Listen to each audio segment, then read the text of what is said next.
So inshallah we're going to start. Auzubillahi minash shaitanir rajeem. Bismillahir rahmanir rahim. Today we are starting the Surah AnNamal, Surah number 27. So first we will do some basic understanding of first few verses from 1 to 5, and then we'll go into the details of the surah. The name of the surah AnNamal means the ant, and this has a story about Sulaiman alayhi salam, that when he was traveling with his armies, he encountered a conversation with an ant. So Allah subhanahu wa ta'ala has mentioned in AlQuran that incident. So that's where the name of the surah came. So first we will do some simple translation of these verses. Auzubillahi minash shaitanir rajeem. This surah starts with Tasin. Tilka ayatul Qur'ani wa kitabim mubin. Here Allah subhanahu wa ta'ala is addressing all the people by saying, these are the verses of Al-Quran, the verses of the surah. Wa kitabim mubin, and a book which has been made very clear. Hudan wa bushra, a guidance, a guide, and a good news. Lil mu'minin, for those who believe. Then Allah subhanahu wa ta'ala mentions the qualities of these believers. Alladhina, those are the people. Yuqimuna salata, they establish the prayers. Wa yu'tuna zakata, and they give out charity. Wahum, and these are the people. Bil akhirati, in the hereafter. Hum yuqinun, they are very certain about that the day of judgment will come. On the other hand, Allah subhanahu wa ta'ala talks about those people to whom the Quran is being mentioned and they still do not believe in the hereafter. What will be their end? Innal ladhina, indeed those people, la yu'minuna, those who do not believe, bil akhirati, in the hereafter. So what is the status of those people in this word? Allah says, Zayyanna, we have beautified, we have made seem fair or looking good to them, lahum, to them, a'malahum, their deeds. So whatever deeds they are doing in this worldly life, they think they are doing very good, and it makes them look good, and so they neglect the hereafter. Allah subhanahu wa ta'ala is saying that their status is fahum, they are the ones, ya'amahun, are wandering blindly in this worldly life. Ulaika alladhina, those are the people, lahum su'ul azabi, for them will be the worst of the punishment. Wahum fil akhirati, and those people in the hereafter, in the day of judgment, Allah subhanahu wa ta'ala said, humul akhsarun, they are the ones who will be in much greater loss when the day of judgment is established.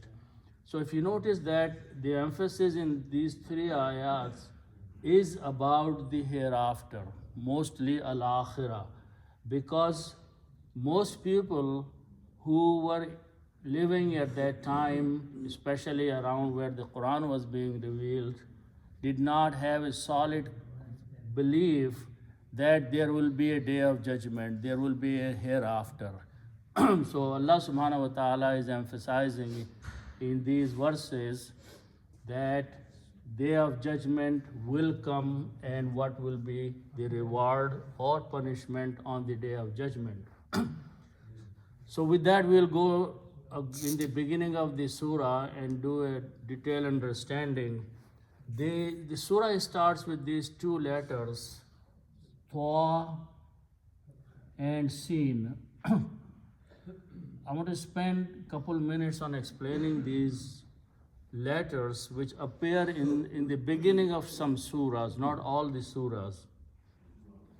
First of all, what's the name of these letters? The Arabic root letters Kaf, Ta, Ain means to cut something. Okay, but if I take these three letters and add a shadda or tashdid on the middle letter and pronounce qatta'a, this means to separate.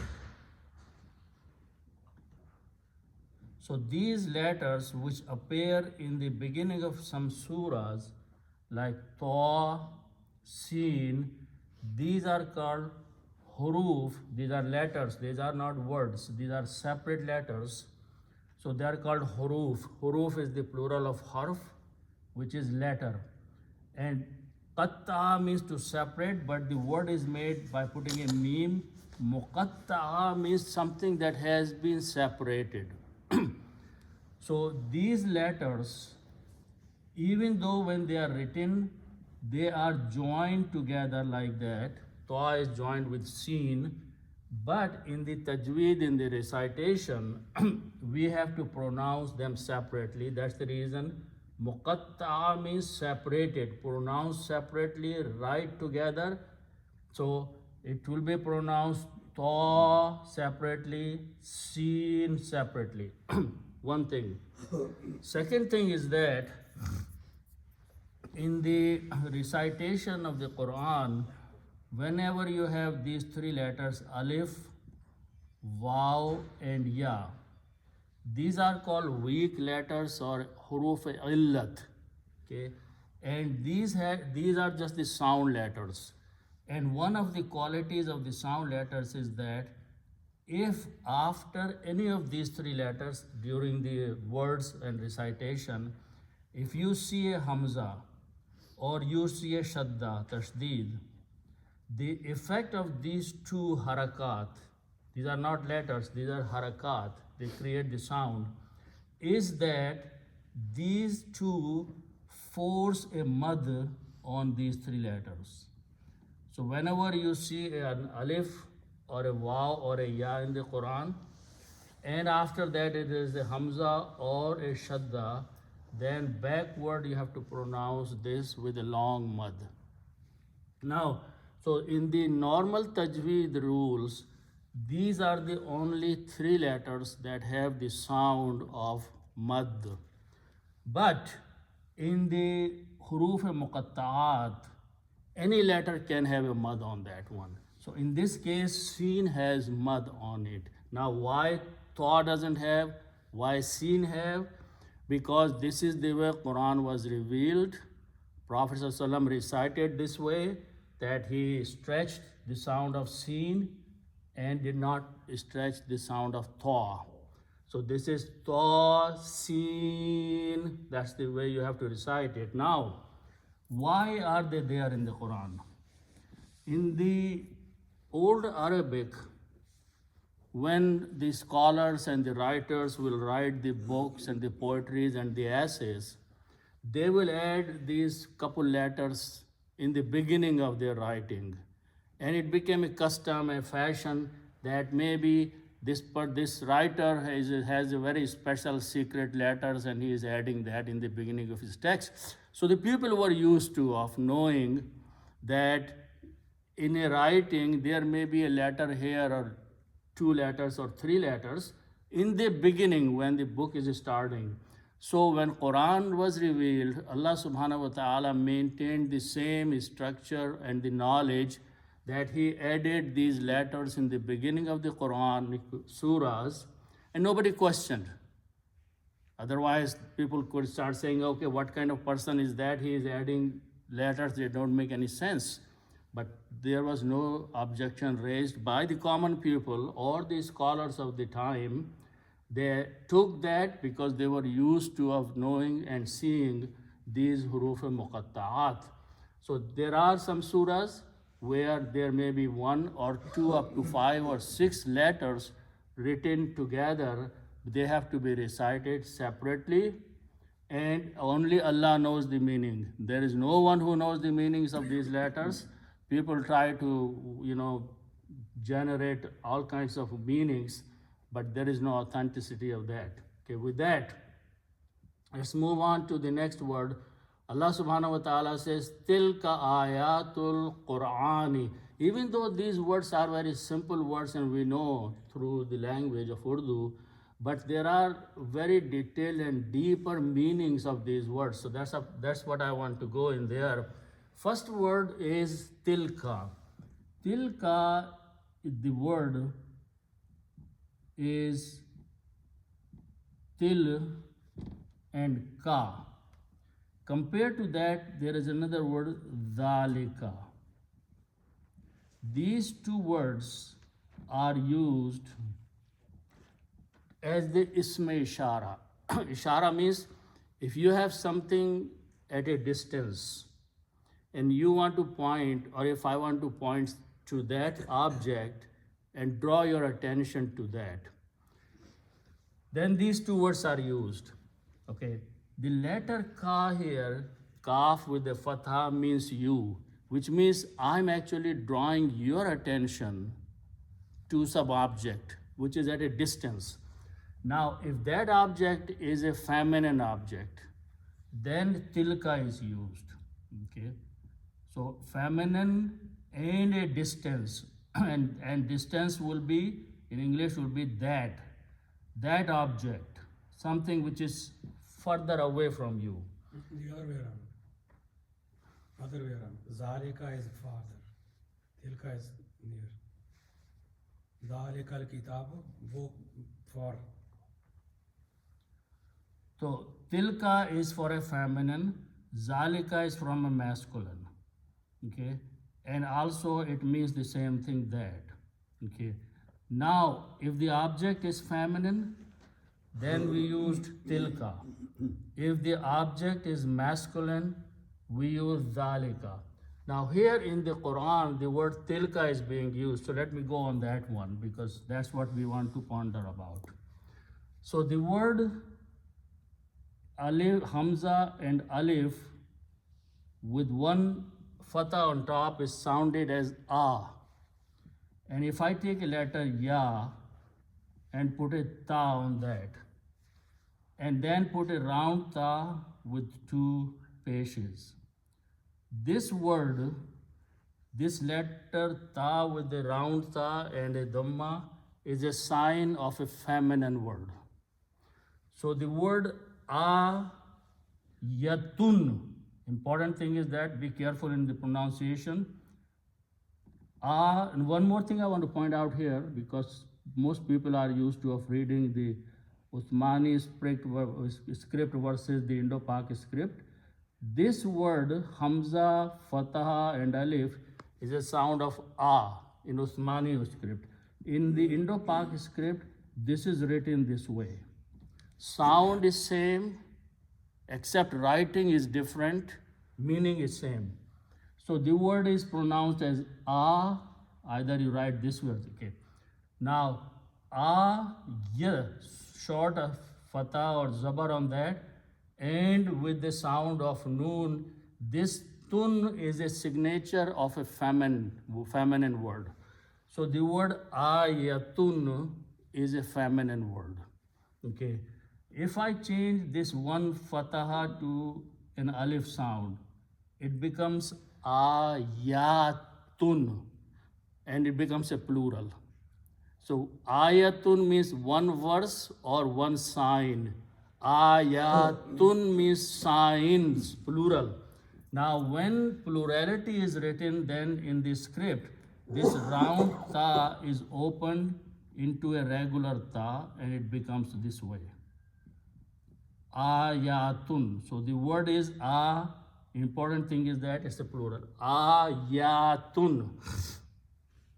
Now, so what Quran is saying, if I read these together, first just ayatun, tilka ayatun. I'm pointing to someone who is in front of me and saying, those there, over there, are the signs or the verses, and I'm going to explain further about that. But grammatically, because tilka is a feminine word, ayatun is a feminine word, that's the reason I'm using tilka, not zalika here. So tilka ayatun, if I'm stopping here, I'm saying to you, those are the verses, okay? Now I will explain this a little bit further, because the word after that is AlQuran and Kitab. Kitab is generally regarded as the book which is written in the Lawh Mahfuz with Allah subhanahu wa ta'ala, and that is at a distance from here. So Allah subhanahu wa ta'ala is telling the reader of the Quran that these are the verses, tilka, those are the verses which are written in the book which is over there, farther away from here, that is in Lawh Mahfuz. So that's general understanding.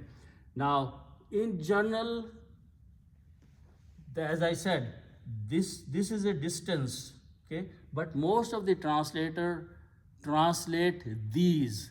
They think that because the Quran is open in front of them and they are looking at the verses of the Quran, so these are the verses which are now written in the Quran, so they translate these, not those or distance ones. So that's just an understanding of that. Now, let's go to the next word of that. Next word, I want to explain few things about that word also. The root letters are Qaf, Ra, and Alif or Hamza. The meaning of these three letters is to recite, say something with the tongue, okay? The noun is made by this way. You first take the first letter Qaf, put a pesh or dhamma, and combine with the next letter and pronounce Qur, okay? Then this Alif or Hamza, this can be written both way. Write down just like this one, A. And then take the noon, add a noon there with two pesh, there are two dhammas, okay? As I said, if you're reading the Indo-Pak Quran, then this will be written this way. In either case, most of the people say this word wrong. They say Quran, Quran. It is not Quran. Qur'an. Qur'anun. If you stop, it says Qur'an, not Quran. Okay. If you say Quran, that means you are saying combining these two and say Qu. Okay. So Qur'anun is the full word. Qur'anun is something which is recitable, something that is being recited with your tongue. That is the word Qur'anun. Then you put the al before that. Al will bring the meaning of the, and al removes one dhamma or pesh, so it will become al-Qur'anu, the Qur'an. Now it becomes the specific recitation that you are doing, which is referred to the verses of the Quran which are being revealed. Now you are reciting them. So what you do, you combine this with the word ayatun. Ayatun, verses, and this is the word al-Qur'anu. So these are verses, and this is al-Quran. Now you combine them and put an off in between. So in English it will be verses of the Quran, al-Quran. So in English you put an off. In Arabic what you do, you take two dhammas on the first letter and change into one. On the next word, you change the last letters dhamma or pesh to a kasra or zair, and now you do not pronounce this alif in between and pronounce ayatul Qur'ani, verses of the Quran. Tilka, those are the verses which are written with Allah subhanahu wa ta'ala, are those verses which are being recited here in the format of AlQuran. So that's what these first two words. Then Allah subhanahu wa ta'ala is adding one more thing here. The word is common, we know, is kataba means to write, and kitabun is a book. Okay. Here again notice that the full word is kitabun. Kitabun means a book. Okay. Now, two things are happening here. A waw is being added before that with a fatha, and that means and. So if I just do a normal translation, tilka ayatul Qur'ani, these are or those are the verses of Al-Quran, wa kitab, and a book. When Quran was being revealed, there was no book. There was nothing written, only the verbal recitation was being done by the angel. Prophet ﷺ was memorizing that. If we call this the kitab that we are reading now, this is not that kitab. This is the kitab which is with Allah subhanahu wa ta'ala in Lawh Mahfuz.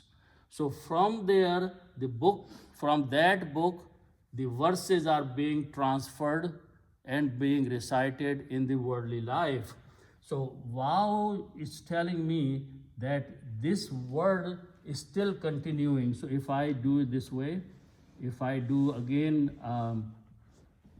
ayatun is the word, and this time I'm going to combine, because of this wow, with this book. This is ayatun.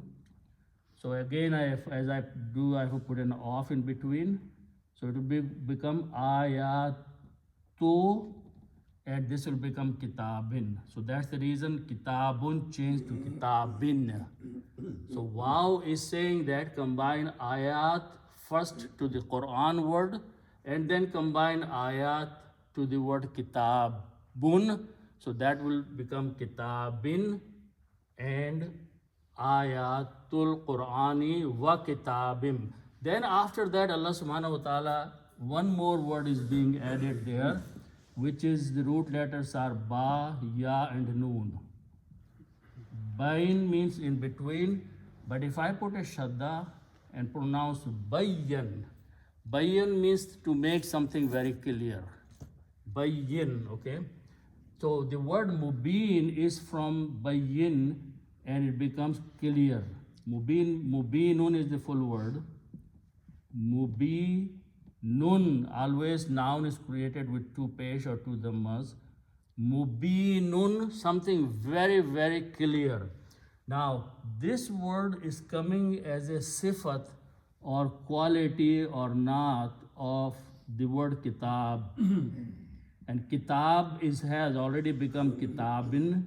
And the rule is that when you mention the adjective or the sifat of a word, it should follow the book. And the book, kitab, has two kasras, so this will change it to kasras or to zair. And when you recite, this is kitabun, sound of noon here at the end, but because of this meme, this noon will be pronounced as a meme also, so you put a shadda there and pronounce kitabim, mubinin. When you stop, you pronounce mubin. And the rule of tajweed is that whenever you have like two pesh or two zabars or two zairs, and there is a ya here before the noon, you stop here, don't pronounce the sound of this noon, but then stretch a little bit on the ya. So if you listen to the qaris, they will say kitabun mubin. So they will stretch on this ya. That's just the rule of recitation, just to bring the beauty in the sound. Okay. So the Allah subhanahu wa ta'ala is saying that the book which is with Allah subhanahu wa ta'ala is very, very, very clear book. And now what we are reading is a copy of that book, of the verses. Then we go to the next ayat, Allah subhanahu wa ta'ala, these are very common words. The root letters are ha, dal, and ya. And this means to guide. Hudan means a guidance. Hudan, Dal is pronounced with the noon sound, and ya is not pronounced, it's just written there because it is there in the original root letters. So hudan, a guidance. So Allah subhanahu wa ta'ala is further explaining the qualities of this book or Al-Quran or the qualities of the ayat, that they are the guidance. The other word is bushra. Again, that's a common word. Bashara means to give, to have good news. Bashara. And bushra is the now ism, and again it means a very good news.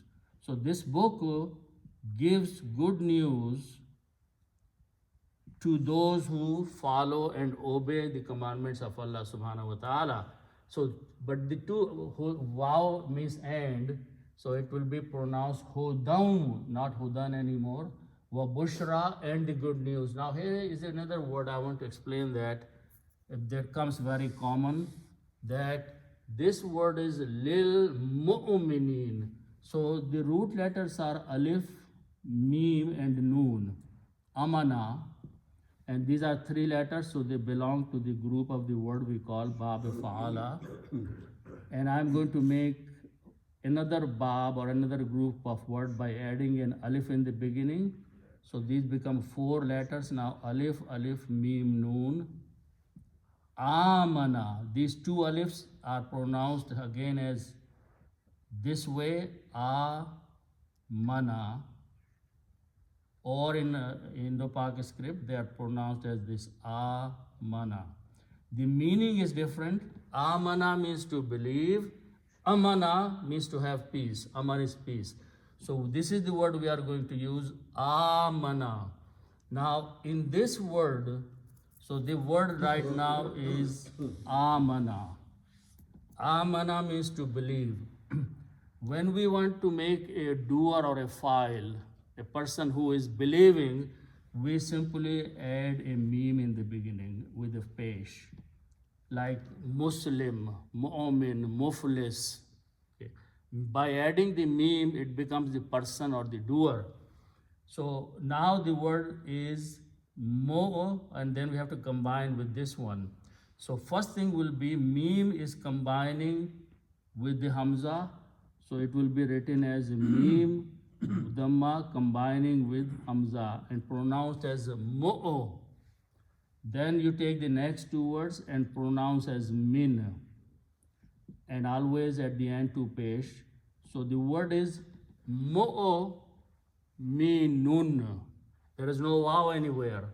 Wow we add in the script writing as a chair of hamza. Don't pronounce this wow. Don't say mu'min or mu'min. Mo'o. You have to give a little jerk here. Mo'o. So sound of wow is not there. Mu'minun means a believer. A person who is a believer is mu'minun, one person. When you make the plural of that, you add a wow and a noon to make the plural, and you remove this one dhamma and pronounce mu'minuna. Believers, many believers. Mu'minuna. This is believers. Now, first thing you put al before that. Al will brings the meaning of the. So it will be al-mu'minuna, the believers. Al-mu'minuna, the believers. Then we are going to put another lam in the beginning. This is lam means for. This is a harf-jar or a preposition. And so now we will not pronounce this alif in the beginning. It will be lil. The characteristic of this lam harf-jar is that it looks at the plural and changes wow into a sound of ya. That this lam is doing that. And in order to pronounce, you put a kasra on under the noon. So now the word becomes lil mu'o mi ni na. When you stop, you pronounce lil mu'minin, for the believers. Hudan wa bushra, this is a guidance and a good news for the believers. So whosoever is going to believe in the Al-Quran and the book of Allah subhanahu wa ta'ala, then only then that will become a guidance and a good news for those who have believed or those who are the believers. Then Allah subhanahu wa ta'ala defines further the definition alladhina. Alladhina means those people, the people who are just mentioned. Yuqimuna salata wa yu'tuna zakata. These are very common words. I'll spend few things about these words. Yuqimuna means they establish the prayer. That not only they say their own prayer, but they establish the activity of the salat. Yu'tuna, and they give the zakat. Wahum, and they are the people, bil akhirati, in the hereafter, whom yuqinun, they are the ones who have the yaqeen. Common words, but the construct is very important, so I want to spend time on that. The alladhina is a plural. Alladhi means one person. Alladhina means those people. Now keep in mind that when the masculine grammar is used, the feminines are included in there. So alladhina will include men and women together. If it was allati only, then talking about the women only. It's just like when you say all men are equal, that means women are included in that. So alladhina, those are the people, men and women together. What is that they do? Yuqimuna salata. So the root letters are qaf, waw, and mim. 3 letters, they belong to the first bab, which is fa'ala. And the meaning of this is to stand. If you are standing up by sitting, this is qaf, waw, mim, and there are other meanings also. Okay. If I make it a 4-letter bab ya fala, adding an alif in the beginning, this will become alif, qaf, waw, and mim. Okay. One more thing just to point out that when we make the word out of any 3 letters, okay, it becomes a grammar. It becomes the past tense, future tense, or present tense. 3 letters. But if any of these 3 letters is a weak letter, weak letters are 3 letters, alif, waw, and ya. In this case, the middle letter is a weak letter. Weak letter is called a harf-e-illat. It is a sick letter. Why we call it a weak or sick letter? Because its sounds keep changing. Okay. So in this 3 letters, 1 letter is weak letter. Wow. And we will see what happens. So when we make the 4-letter words by adding, the letters will be alif, qaf, waw, and mim. Waw is a weak letter, and its sound of the fataha, af'ala, will make it to change as alif, aqama. Aqama means to stand, not to stand up, but to establish something. Okay? Qauma means to stand, aqama means to establish. If the word qama was used there, then it will be okay, go and stand up in the prayer and do your own prayer. But when Allah uses the word aqama, it means you have to establish the prayer. Establishing means you have to make masajid. You have to invite other people to say perform the salat.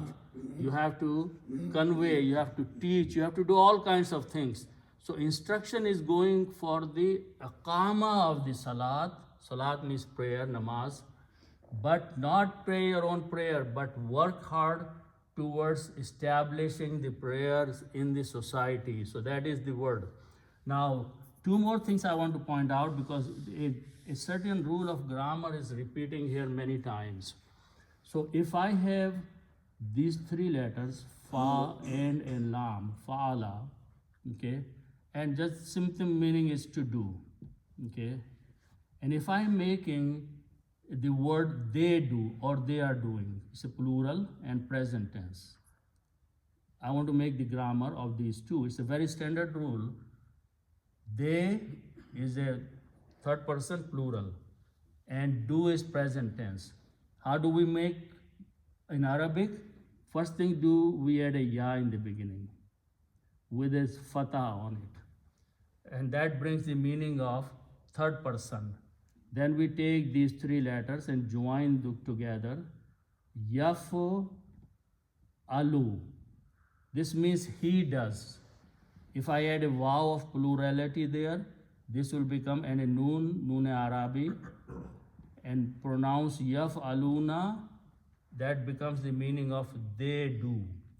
So important thing is that add a ya in the beginning, that will bring the meaning of third person, he. Add the vuna at the end, that will bring the plurality in there. So yaf aluna. Yaf aluna means they do, or they are doing, or they will do. What I want to point out here is a very important thing that we should remember, because it's repeating, and I'll point out to that. For some reason, or not for some reason, if I have, these are three letters. If I have a four letters, let's say alif, fa, and lam, okay? And I just made one word, amanas and amana. Amana became four letters. If you have three letters, then the grammar of they do will be yaf'aluna, zabar here and zabar fatah here. If you have four letters here, first letter is alif in this case, and you want to make the grammar here, then the only difference is that because of the four letters, we'll change this to a pesh and we change this to a kasra. So this is the grammar of four letters. Previously, just changing the harakat becomes the grammar of the four letters, and I'm going to point out how it is happening here. So we have the case here of four letters, aqama. Alif, qaf, alif and mim.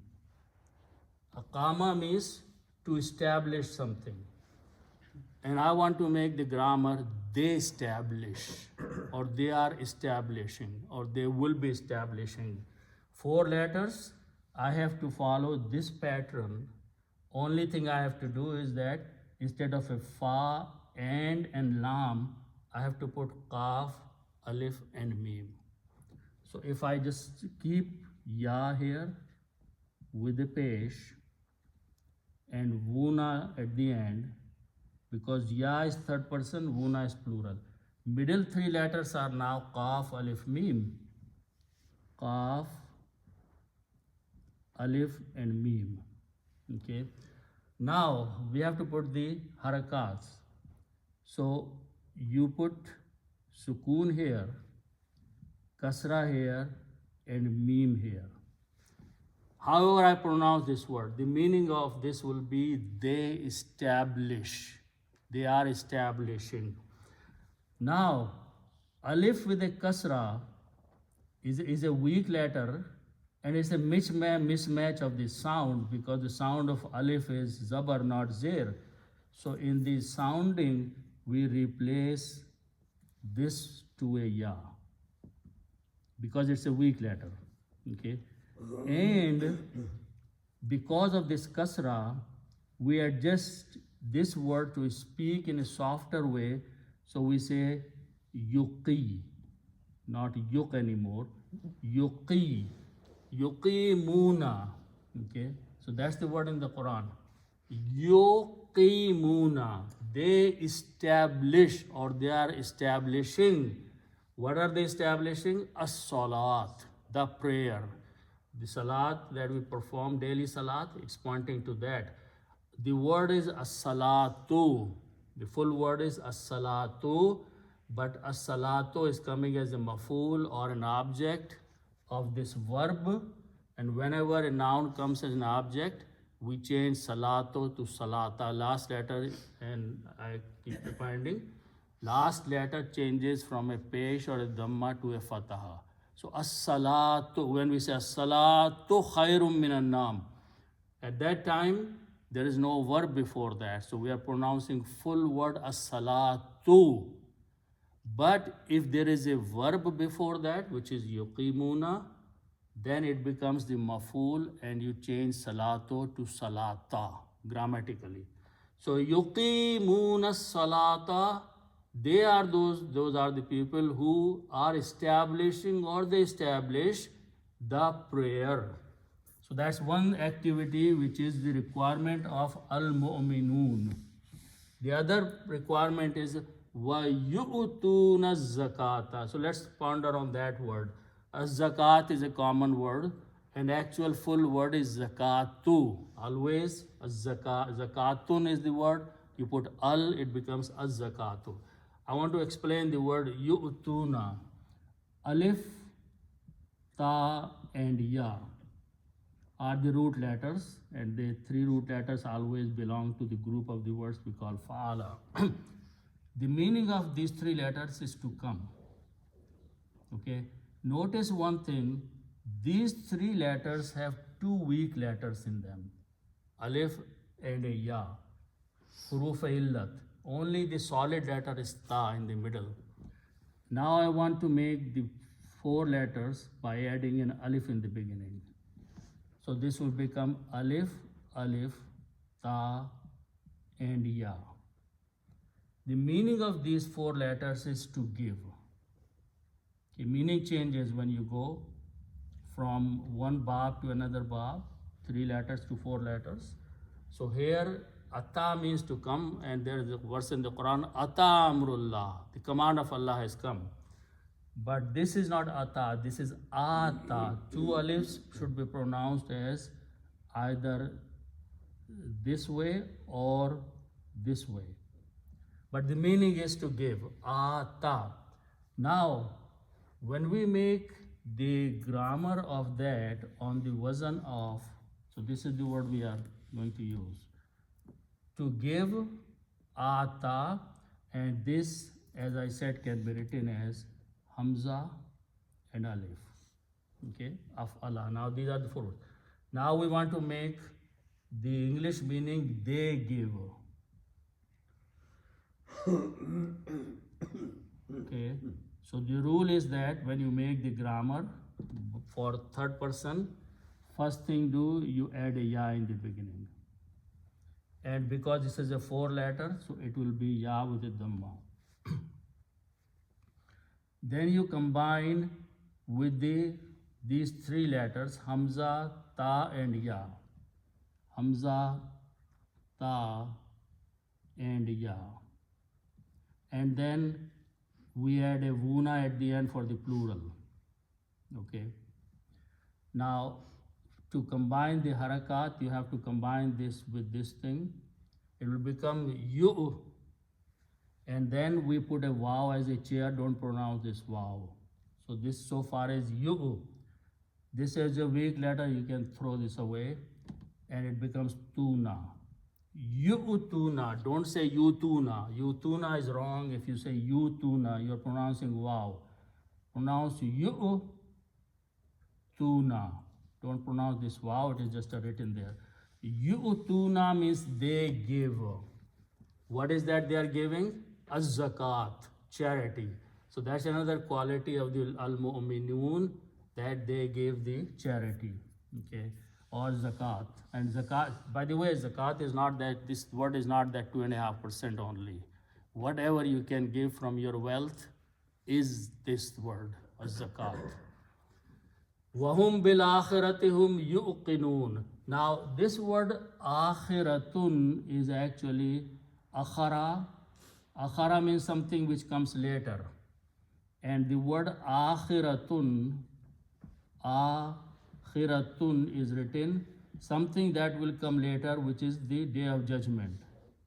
So this word is akhiratun. Then you put al means the. So it will become, one dhamma will go away, one pesh will go away. So it will become al-akhiratu, the later day, the hereafter, the day that will come later as the day of judgment. Then you put B. B is B with a kasra, means in. Harf jar harf jar will change akhirato to akhirati, and you pronounce bil akhirati. Don't pronounce this alif. That's the word in the Quran. Bil akhirati, they are the people in the hereafter. What is that? Whom means they. Again, this word yuqinun is following the same pattern I just explained. The root letters are ya, qaf, and noon. And this means to believe. The word yaqeen. Most of the words in these ayats are known to Urdu speaking people. They are very simple. If we can construct properly the combination, it's easy to understand the Quran. Yaqana is the word we know, yaqeen. Yaqana means to have firmness in something, firm belief in something, certainty. Yaqeen, okay? And so this means to be sure, to be certain about things, yaqana. When we make the grammar of they are sure, means they have yaqeen, they are certain, okay? If we want to make the grammar of that, the rule, as I just said, is you just add a ya in the beginning and wuna at the end, okay? And again, because you put a dhamma here, this ya sound changes into the sound of wow, so it becomes yu qinuna. There, this wow is to be pronounced. This wow is not that wow we put for the chair for the hamza. So this is yuqinuna, you stop, yuqinun. Bil akhirati hum yuqinun, these are the people who in the hereafter are certain that the day of judgment will come, not that just that maybe, maybe not. Okay? So Allah subhanahu wa ta'ala is telling the qualities of that. Then Allah says, Inna ladhina la yu'minuna. This time, the word, again, now Allah is talking about some people. Inna, definitely, surely. Allazina, there are some people. And they may include both men and women. Now the word is la, means not. Yu'minuna, they do not believe. Okay, the same word is that. So those people who do not believe, again the word is same, bil akhirati, in the hereafter. Why it is being said hereafter 3 times is being mentioned here repeatedly. The people of Makkah, the Quraysh, they believed in Allah subhanahu wa ta'ala. They were performing the Hajj, they were doing the worshipping all there. But they had lost the concept of hereafter. May come, may not come. So Quran was emphasizing a lot that there is a day of judgment that has to come. So that's the reason it is not saying la yuminuna in Allah or la yuminuna in this or la yuminuna in that. Here the specific statement is akhirah, emphasis on the day of judgment. So those people who do not believe in the hereafter, what's happening to those people? Why are they doing this thing? The word Allah subhanahu wa ta'ala is using is za, ya, and noon, 3 letters. Bab fa'ala. Now we are going to make a bigger word by adding a shadda on the middle letter. So it becomes fa'ala. So this will become zayyana. You put a shadda on the middle or tashdid on the middle letter, and when you pronounce it is zayyana. Zayyana means to beautify something, to give zinat to something. Zinat is beautification. So zayyana means, okay, so what's the difference in the meaning of za, ya, and noon and pronouncing with a shadda? Zayna means to have beauty about something. But zayyana is to give beauty to something, which means there are 2 people here or 2 parties. One is giving beautification to the other party. So the word zayyana is something is making something beautiful. Something is working to make something beautified. So that is the word Quran using zayyana. Okay. Now, when we put, okay, so we are going to use this word, which means to beautify. Now, when you have these 3 letters, fa, and lam, fa'ala means to do. If I add a noon alif after that and pronounce as fa'al na, this is the grammar of we. Na is the grammar of we, plural, first person, and past tense. So we did. Fa'ala means to do. Fa'alna, we did. Okay. So this noon alif at the end brings the grammar of we and the past tense. So we are going to add this thing here. So now it will become Zayyanna. Two noons can be written with a shadda, and it will be this way. So the word becomes Zayyanna. We have beautified. Allah is the we here. Allah is saying we have made it beautiful. We have made to seem or to look beautiful, good, attractive. What is that we have made to look good and attractive is a'malahum, their deeds. Whatever amal they are doing, they think they are doing a great job. They are serving the community. They are helping whatever they can do. So whatever wrong deeds they are doing, they seem beautiful to them. They seem good to them. So that is what Quran is saying, that Allah is saying we have made lahum, for them. La means for, whom means them.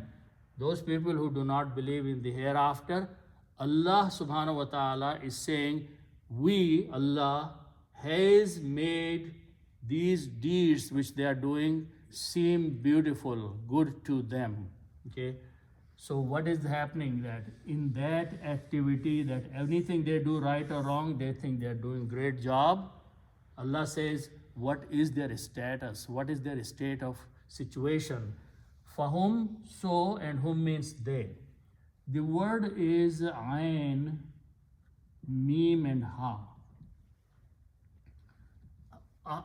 The meaning of these are three letters, and this means that to wander blindly. To wander blindly. Okay. And mim and ha, which means, and now this is not the blindness of the eyes, this is the blindness of the heart. Your heart and your mind have gone so much wrong that you are just going back and forth, you're confused in your whatever you are doing.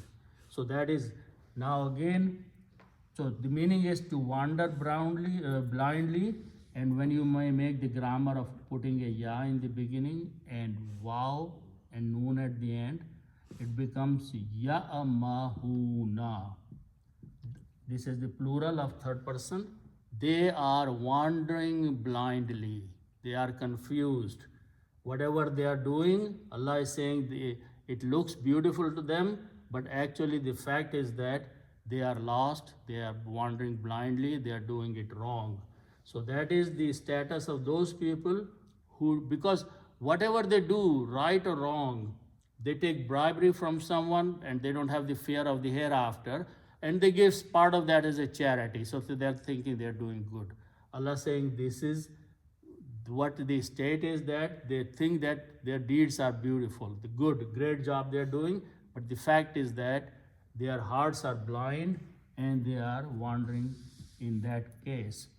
Again, Allah subhanahu wa ta'ala is saying common words, Ula'ika alladhina, those are the people. Again, the same people. Allah subhanahu wa ta'ala is telling what is their situation in the hereafter, because they don't believe in the hereafter, but hereafter, akhirah is going to come, and the word Allah is using, lahum means for them. The next word is seen, Waw, and Hamza. This means to be evil. These three letters. It means to be evil, to be bad. And the noun is made by combining and pronouncing su-un. Su-un means evil, bad. It's really bad, real evil. Then we are going to combine this word with the word we know, azab. So al-azabu is the word. Al-azabu. Azabun is the word. When you put al before that, it becomes the punishment. And al removes one dhamma, so azabu becomes azabun, becomes azabu. Al-azabu is the word. and you combine su'un and al-azabo together.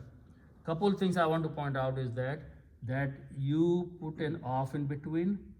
So evil of the job, a very, very evil job, the punishment, azab, which means very bad punishment they will be suffering.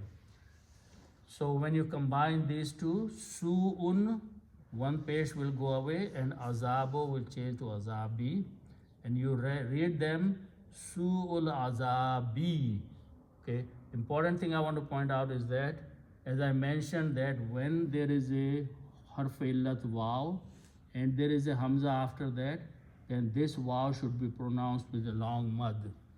So there is the case here.